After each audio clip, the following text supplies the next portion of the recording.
Alright, so here's the Flopzilla range. I have my same format. Here is the Flopzilla range that I decided to use to flat for 16.7%. You could change this range around a little bit if you wanted to slow play some big hands, and once again, if you disagree with anything I've used, for example, if you think 5-4 suited or King 10 off or pocket 3s are better than any of these hands that I defended with, then just go ahead and switch that. That's not a big deal. So, to me, this range already looks very, very wide, even though a button 40% open isn't particularly wide. So now we're going to go ahead and jump right in and randomly generate some flops. And I know personally for me, as I'm doing this, one thing I'm keeping in mind is I eventually want to start playing, heads up poker online. I'm starting to think, wow, this range isn't wide at all for a heads up range. So I'm starting to think, how is this actually going to look once I start opening the button, 70 or 80% heads up. So something kind of to think about, put things in perspective. Although this range does seem very, very wide, there's a lot of times where if you're playing heads up, you're going to have to use a lot wider. So let's go ahead and do it.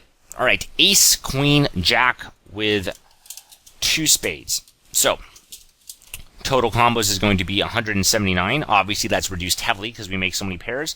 And desired combos defended is going to be 179 times 0.7, which will get us 125 combos. All right, so off the top of my head, I think we should be able to defend this one wide enough. We are a little bit heavy on suited connectors and stuff, so I actually could be wrong.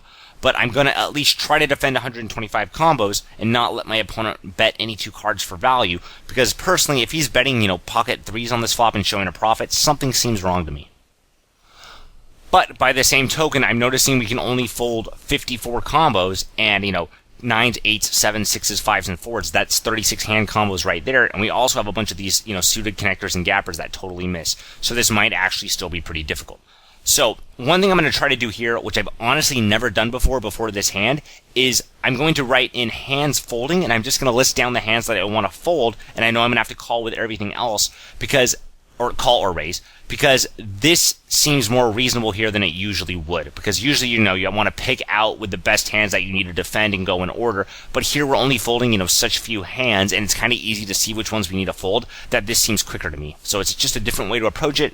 So 9s to 4s, that's 36 hand combos, and then we also can fold, let's look at what else. So let's go to no made hand.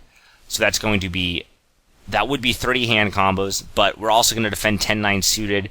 We probably will defend 10-8 suited too, since that's double gutted. So let's take those out. So we're going to have flush draws, we're going to defend 10-9 suited and 10-8 suited.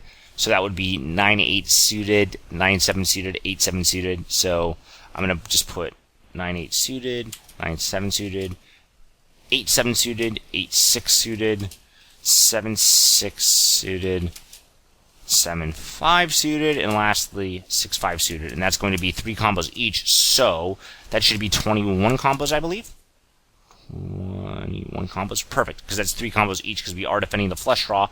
Then we can defend 10-9 suited, 10-8 suited, and King 9 suited. King 9 suited also is probably going to need to get mucked, actually, so I'm going to throw that down here too. King 9 suited, so that will be another 3, so that gets us to 24. So we wanted to defend, we were able to fold 54 combos, and this right here already gives us 60. So we probably need to even defend the King 9 suited, and that would get us to 60, so that would get us to 57. Alright, so now we know the hands that we can fold. Once again, I never pretty much approach it backwards like this, but this looks like a reasonable way to do it, and, if you can save yourself time, that's probably a good method. So now we have the option of raising some hands on the flop for both a value and a bluff, and I think that's a pretty reasonable option here. So I'm trying to think exactly what I would want to value raise here. So you know what I'm actually going to do? I'm going to plug it in a 3-betting range, and then I want to see how often some of my strong hands are beat, and that will let me know whether or not I want to value raise or flat.